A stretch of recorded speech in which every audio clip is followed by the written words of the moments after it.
Hello, everyone. Today we're going to be focusing on how to write a literary analysis essay and specifically the literary analysis thesis statement so that we can write a strong essay. But before we do that, I have a question for you. What is literary analysis exactly?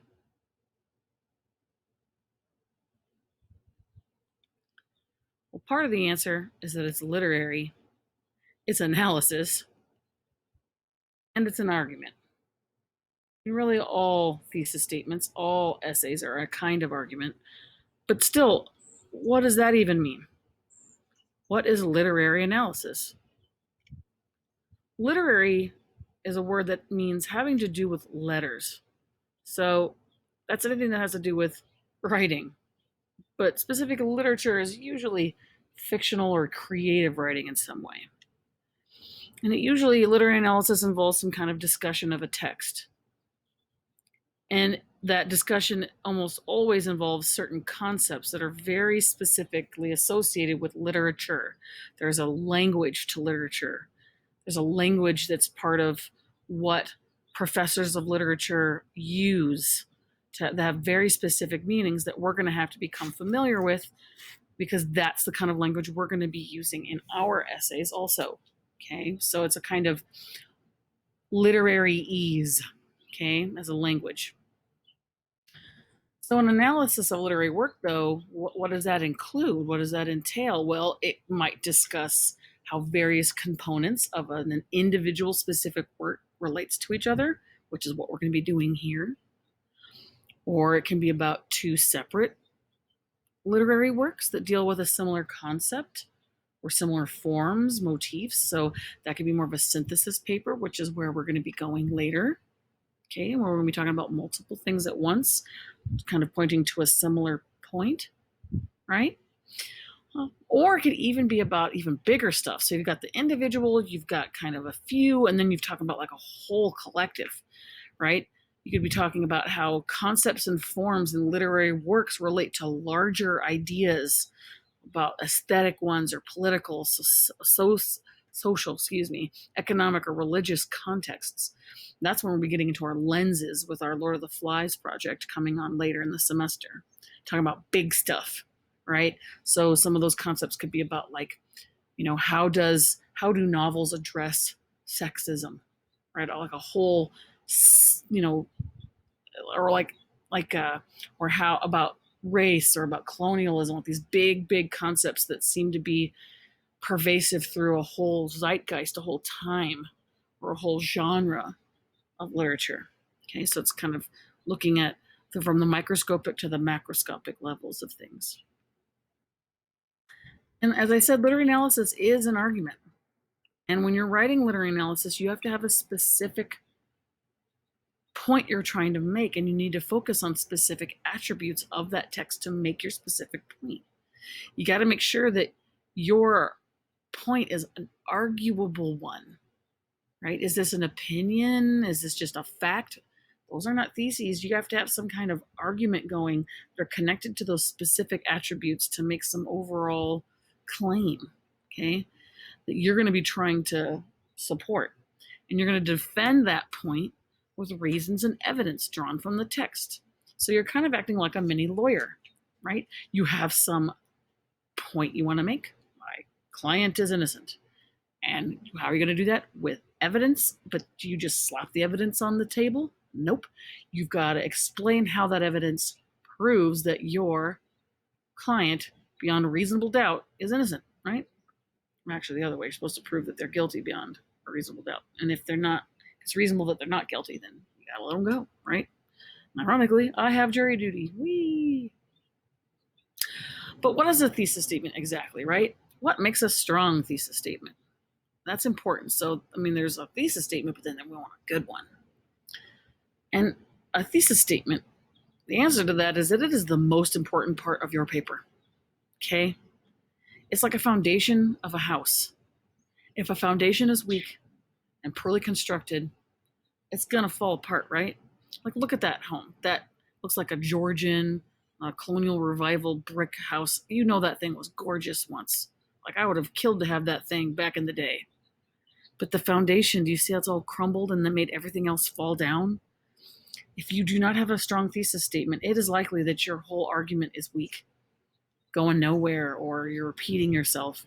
Almost always, when I see a paper that is not a strong paper that does not pass, it is because of the thesis. Think about your experience writing papers when you kind of didn't even know what to write, didn't know where you're going. It's probably because your thesis statement was too vague or wasn't really an argument. A thesis statement should be something that helps you really know where you're going and you're like ready to go. If you have a strong thesis statement, the rest of the paper just falls into place generally. Okay. So we don't want this. We want to make sure we have a strong thesis statement so our house does not fall. Another way to think about thesis statements is it's kind of like a roadmap, right? It's not just the foundation of the paper, it's also telling you where you're going, not just you, but me, the reader. So a thesis statement is an announcement of your analytical argument that you intend to make and quote unquote prove in the duration of your paper. Now, you cannot prove an opinion, right? You can't prove claims like that. Proof is an overstatement. It's hyperbole. And I don't want you to ever use that word in an essay. You can't prove your position. You can support it.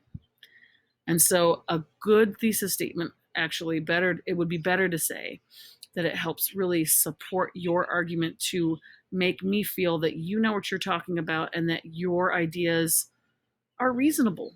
You have convinced me that your ideas are good ones. They may not be my ideas, but I would go, I see your point. That makes sense. Good idea. I like it. So your job is to convince me. Okay. Not only that, a thesis statement is telling me what to expect. It's like a promise. A thesis statement is a promise. You're telling me where are we going, and that is where we're going. And by the end, I should say, all right, you told me you were going there and you went there, and now I understand. I've seen the journey of your thoughts. Okay. We've been on that road trip and come back. So thesis statements should be in the introduction, obviously, but where in the introduction? Tell me where and why. It should be at the beginning, the middle, or towards the end. Where should the thesis be and why? A thesis statement should be towards the end. It should not be towards the beginning. It should be towards the end, the last sentence or two. Okay? People completely blank out in the middle often. You want to have it towards the end. On top of that, let me give you an analogy as to why thesis statements should be toward the end of the intro. Let's say you're at a party of a bunch of people your age, all drinking beverages of non-alcoholic liquids. And you guys are having a good time, and there's a bunch of people you know, but there's a bunch of people you don't know, and across the way you see someone that you're attracted to that you want to get to know, maybe even go out on a date. Now, you gather up your courage and you walk over there. What do? Do you A, kiss them? B, tell them your name first? Hopefully the answer is B. You have to introduce yourself, right? You want to say, hey, my name's blah, blah, blah. What brings you to this party? How do you know the so-and-so that's throwing the party? Oh, yeah, what school do you go to? Oh, really? That's cool. And then you have that conversation, and then you get to so you want to go and get a cup of coffee sometime? And then maybe you'll get a kiss. But you don't go straight to kissing. That is creepy and weird and might end up in a slap in the face or worse, right? You've got to warm them up to even wanting to date you, let alone kiss you. Same thing with a paper.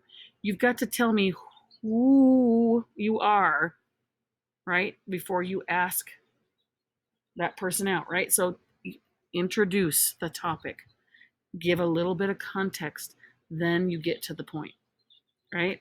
It's very off-putting if you just instantly start arguing about some story. It's like, what happened here? You just changed the subject. What? You don't even know what's going on. I don't even know what you're arguing about, maybe. So you've got to set up the context and then argue about it, okay? So a successful thesis, though, also has to be thought-provoking, and it needs to be smooth, right? You want to make me want to read this paper. This is your first impression, right? When you ask somebody out, you want to make it a nice, natural flowing statement. You don't want it to be all awkward and weird because then they're going to say no. Same thing here. If you don't have a smooth, clear, thought-provoking thesis statement that makes me want to continue reading, you've kind of failed, right? Just like a bad preview doesn't make you want to see a movie, a bad thesis doesn't make me want to read the paper. You want to make me go, where are they going with this? That's an interesting idea. Right? So first impressions matter. The thesis is so important to get right, which is why we're focusing on it. And it's usually one sentence, maybe 2 sentences long, okay? Just like in that first video showed you. So what's in a thesis, right? What are the necessary and sufficient parts of a thesis? Steve Martin's not sure. Let's tell him the answer. The thesis statement has 3 parts: the what, the how, and the why, which is not exactly like the errands, but close. The what is your claim. What argument are you trying to make about the text or the texts? What are you trying to say? The how are the tools used, the devices. So this is just like the errands, right? You've got the how the author is telling you the what, right? So the what is what you think the author is saying. The how is how they're saying it to you, right? How you're able to tell. And then there's the why. The why element isn't exactly coming from your why, but it can be. If you look at all your whys, you want to be thinking about, well, why should I care? What is significant about this? What meaning is in here? Most people are the center of their universes, right? They're thinking, what is this? What's in this for me? Why should I care? And so you've got to address that. Otherwise, they're not going to want to read it. How is this connected to them in some at least universal way, right? So why is your claim important? So there's a kind of so what? Well, so what? How is this significant to me? Nobody cares if there's symbols in paper menagerie, you guys. What matters is how it's connected to us in some way, what those symbols showed us, okay? So let's look at some examples to see if we can find those 3 parts. I'm going to show you some examples of thesis statements, and I want you to tell me, do you think they have all the 3 parts or not? Okay, so tell me, is this a thumbs up or thumbs down, and why? Okay, so let's look at the first one. Mark Twain's Huckleberry Finn is a great American novel. Thumbs up or thumbs down, and why? Tell me in the text box. This is a bad thesis statement. It's not even really an argument. I mean, sure, there's a claim. It's great. But that is not what literary analysis is about. This is not about whether you like it or not. And that's kind of a cliched expression to say it's the great American novel. Okay, somebody might argue, I think it's Moby Dick. But this is just an opinion, like saying I prefer bananas over strawberries. It's not really anything there. So this is really doesn't have any of the 3 parts. I mean, you could maybe, I guess, say it's got a what, but it's super weak, right? It's not even really an argument. All right, let's look at another one. Huckleberry Finn, Mark Twain develops a contrast between life on the river and life on the shore. Thumbs up or thumbs down, and why? Tell me in the text box.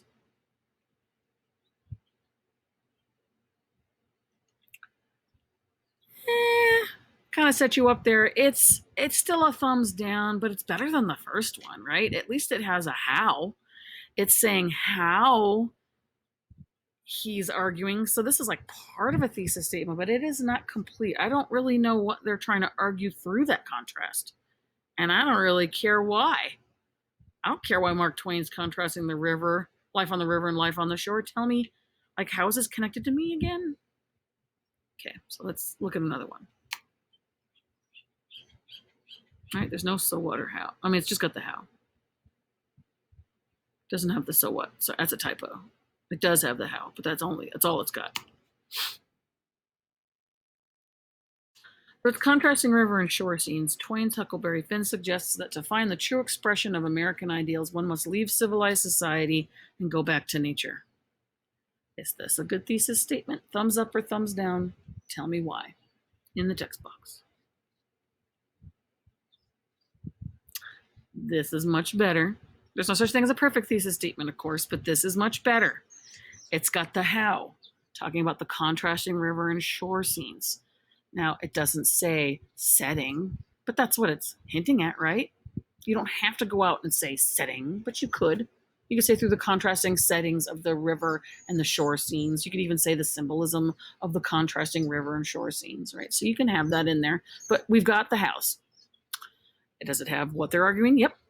He's trying to argue to find your, to be a, to find the true American ideal of being that rugged individual who thinks for themselves, right?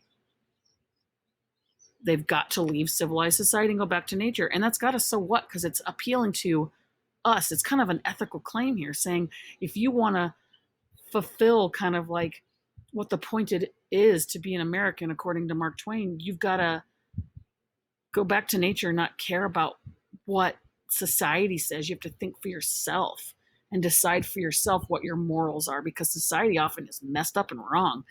In Huckleberry Finn, the character Huck Finn is worried that he's going to burn in hell for freeing the slave and helping him escape to get to his family, which seems crazy, but he thinks that because society has told him it's wrong to steal people's property. But that, of course, that's ridiculous. So he had to get away and be on that, being away from society, kind of see how society's messed up. He had to come to understand that his society was wrong and come to his own conclusions that it was right to save his buddy, right? It was wrong to keep him enslaved. He wasn't going to burn in hell for doing that. It's wrong to own someone, right? So it's got this kind of telling us something about ourselves. It's subtle, but it's there. It's got all three parts. Okay, let's go to the next one. Edgar Allan Poe's work was affected greatly by the current events of his life, covering his family life, his childhood, and his career. These events changed his style and subject of his work. So is this a thumbs up or thumbs down thesis statement? Tell me why. Deadpool disapproves. This is a thumbs down. The what is missing? I'm not really sure what they're trying to argue. I guess you could reshape it to say, I guess it's maybe his work was affected greatly by his life, but isn't that true for everybody? It's such a obvious thing to say about anyone and everyone. It's just so vague. It's not really clear there's much of an argument there. I think if they're going to be more specific about his mother's death shaped his style of gothic horror, of having, dead women being his aesthetic ideal, that's more a pale dead woman, right? Is more of an aesthetic ideal that you could argue about. I mean, that's super specific. This one's kind of just vague and kind of obvious, and not really what are you even going to say? Okay, so the why is incomplete too. Like, why do I care about our own Poe's work? I mean, maybe it's in there. If I was talking about that specific one about his mother's death and his wife's death tragically changed him and shaped his piece and somehow connected it to how that, tragedy shapes, all of us. I don't know. So it's important. It's missing stuff. It's barely a thesis statement. It's almost like a fact. Okay, let's try another one. There is a lot of symbolism in the Scarlet Letter. Thumbs up, thumbs down. This should be an easy one. Tell me if it's good or bad and why.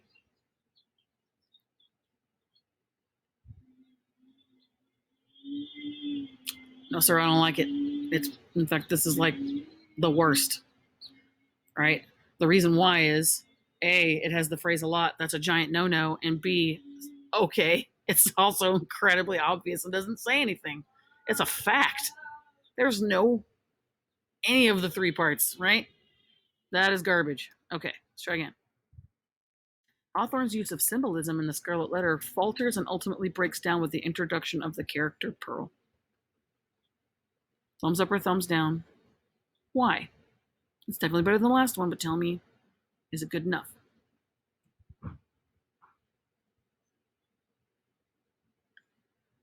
It's missing the why, right? I don't even care. Why should I care? I mean, I disagree. I disagree with this statement, so I'm already set up to go, no. I think Pearl's awesome, and I think she's deeply important, and her symbolism is not contradictory to any of the overall meaning in the piece. I think this is a junk thesis. You got to convince me, and it could be interesting because it is so different than what I think, right? You could totally like break my world and go, oh my gosh, you're right. But I don't see why that matters, and I don't see how. It's just, I don't know. It's missing that, definitely the why, and I think it's even missing the point, saying it falters and breaks down, that's not really the point either of literary analysis. This might be a good sentence further into an essay, absolutely, but I don't think it belongs as a main thesis. That we are not critiquing whether a book is good or bad. That's not the point of literary analysis, okay? Another one.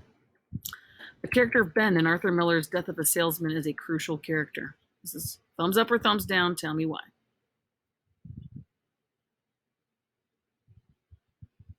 Again, I don't care. Why is it crucial? How is it crucial? What's the significance of Ben? This is not even really an argument. I don't even know where this essay would go, right? It's not telling me why it's crucial. It doesn't tell me crucial and telling me what. What's the argument here? Right? Its meaning is what is important. Okay, let's try another one. Through Paul's experience behind the lines, at a Russian prisoner of war camp, and especially under bombardment in the trenches, should I comma there, Eric Maria Remarque realistically shows how war dehumanizes a man. Is this thumbs up or thumbs down, and why?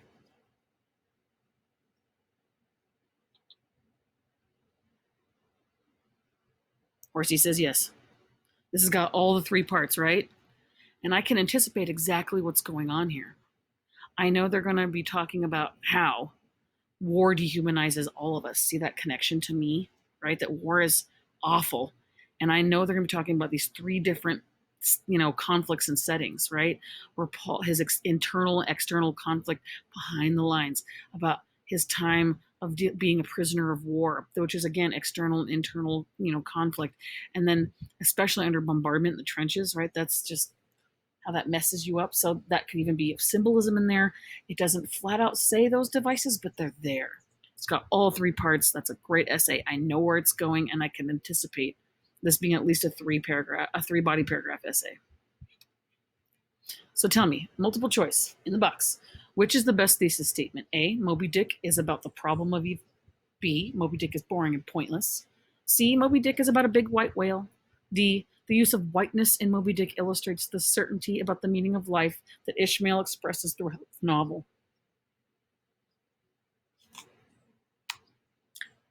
And the answer is D, right? So there's a lot of ways thesis statements can look to be right, and it depends on the purpose, depends on what you're being asked, and it could be one sentence, it could be two. But for literary analysis, you gotta have those hows, right?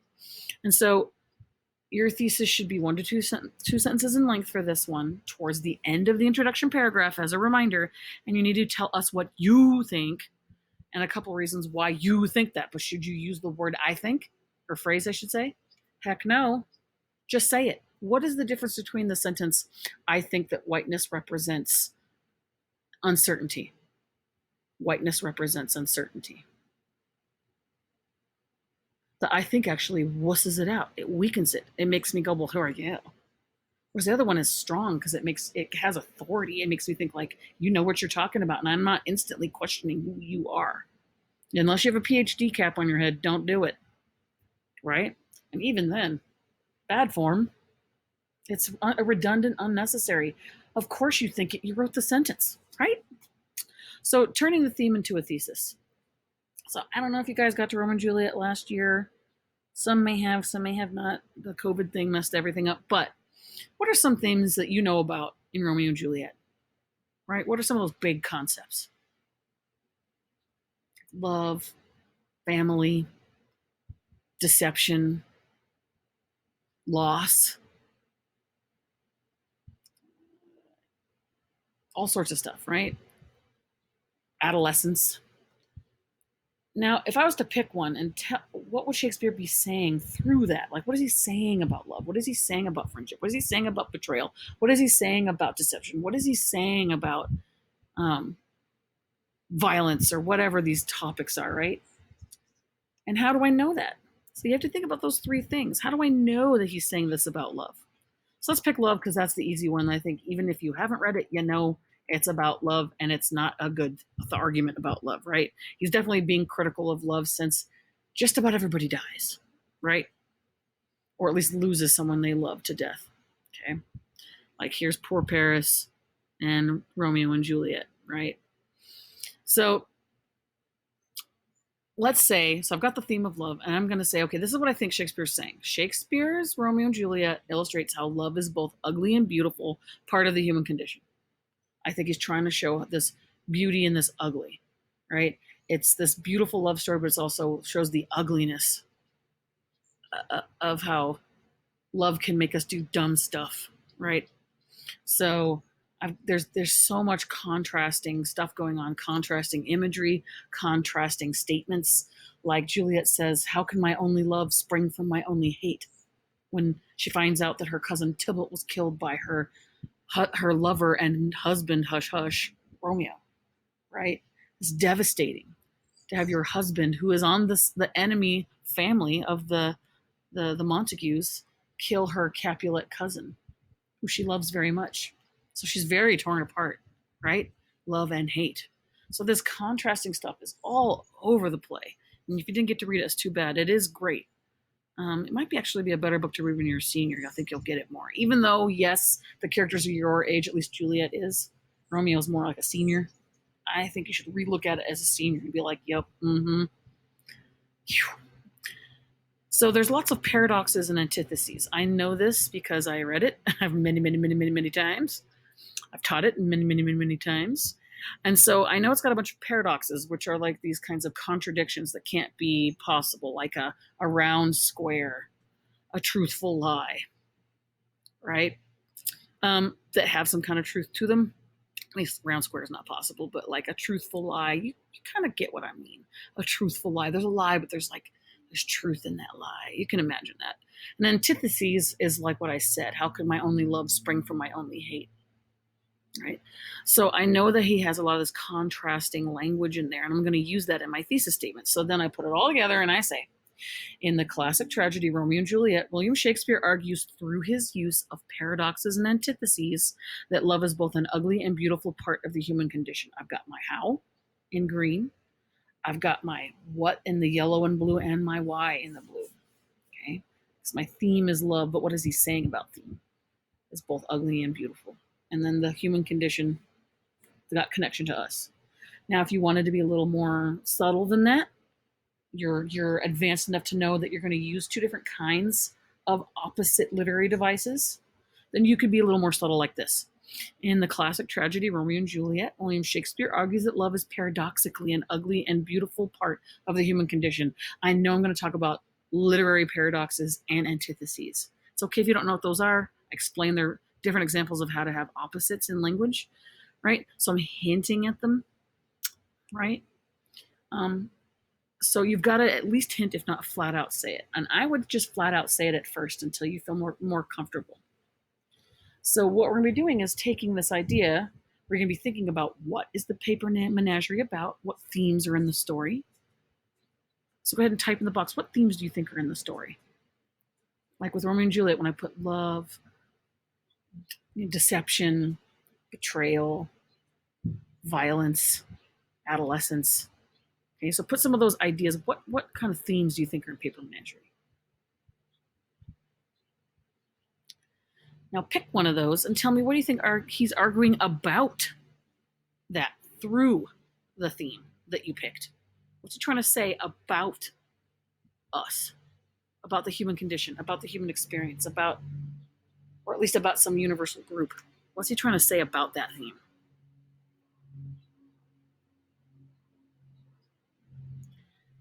And now lastly, how? How do you know he said that? What devices did you notice that he used that you think best support what you think he's arguing about that theme? So here's, now that we have those three parts, what we're going to do is we're kind of in that thesis frame, or in a thesis frame like this, you're going to fill in the blanks. And whoops, there's an animation that's out of order. Oh well. But in any case, it's got this box. So let me talk about what the thesis frame is that you're going to use to develop your thesis statement you're going to send me. Okay. So the first thing here is the title, in blank. Now, if it's a title of something that's a whole, like a novel or a film or a play, you would put it in italics. Okay. If it is a short story, like the one that you are talking about in your essay, it would be in quote marks, not italicized or underlined. Okay. So in paper menagerie, And then you are going to put the author's full name, not their middle, unless that's how they're known, right? So you put Ken Liu, right? Uses what to hows, right? Device 1 and device 2, which you can take your ARNs, the hows from your ARNs, and figure out which ones you think best work to support what you're about to argue, right? So you kind of have to work maybe backwards. You have to get those 3 parts and then put them together.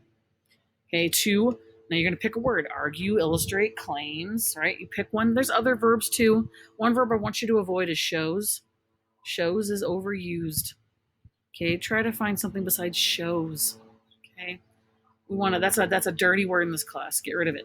Okay, it's not so much that it's a bad word. It's just bad because it's so overused. Okay, and then you're going to say. So you're going to pick so you might say in Paper Menagerie, Ken Liu uses symbolism and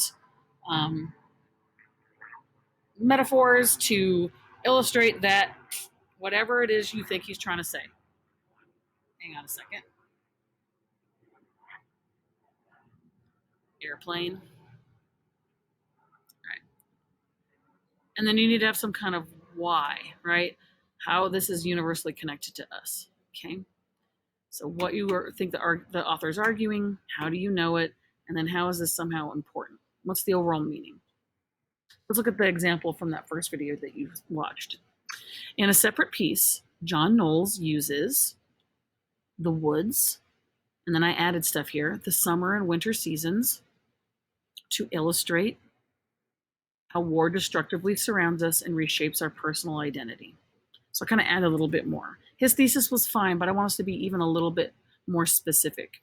I want you to have 2 devices, right? Now notice it doesn't say symbolism or setting. Like he said, it's more subtle, right? I could have said the symbolism of summer and winter seasons, and I could have said the setting of the woods. That would have been fine, okay? Both ways would be fine, okay? But I've got the how, and notice the why here, because I've got personal identity and the us noun, right? That's helpful to know that, okay, war is messed up. I should avoid that.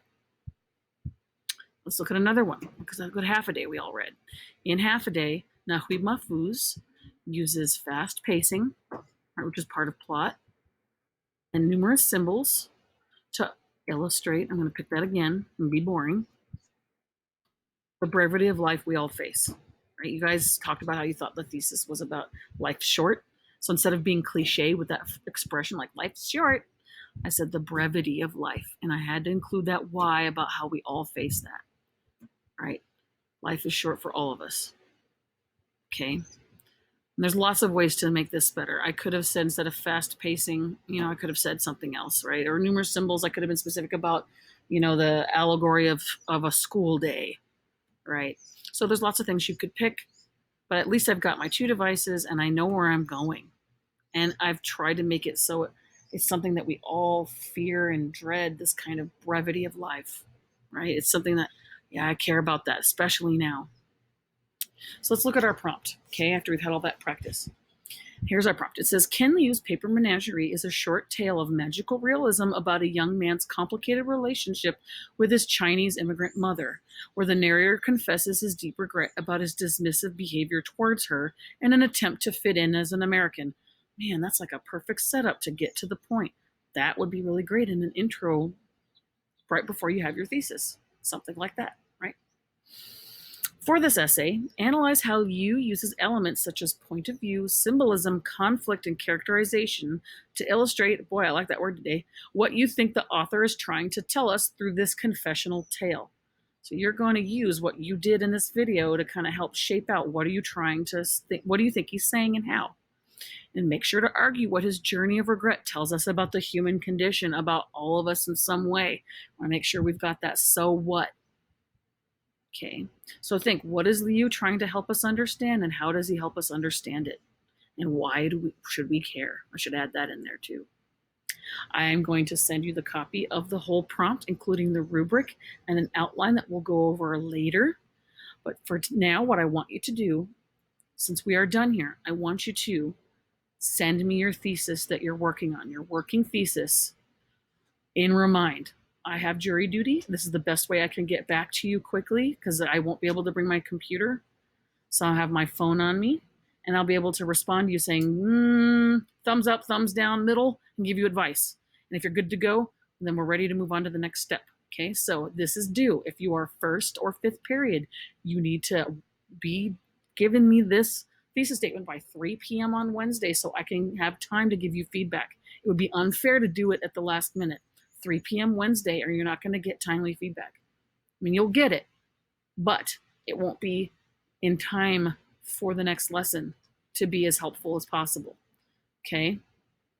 So you need to have this finished, of course, and your thesis by 3 p.m. Wednesday if you're first and fifth. For second period, of course, that would be by Thursday, 3 p.m. for you. Okay, I hope this was helpful for you, and I can't wait to read your lovely thesis statements. And I will hopefully see you soon and not have jury duty for long. Bye, guys.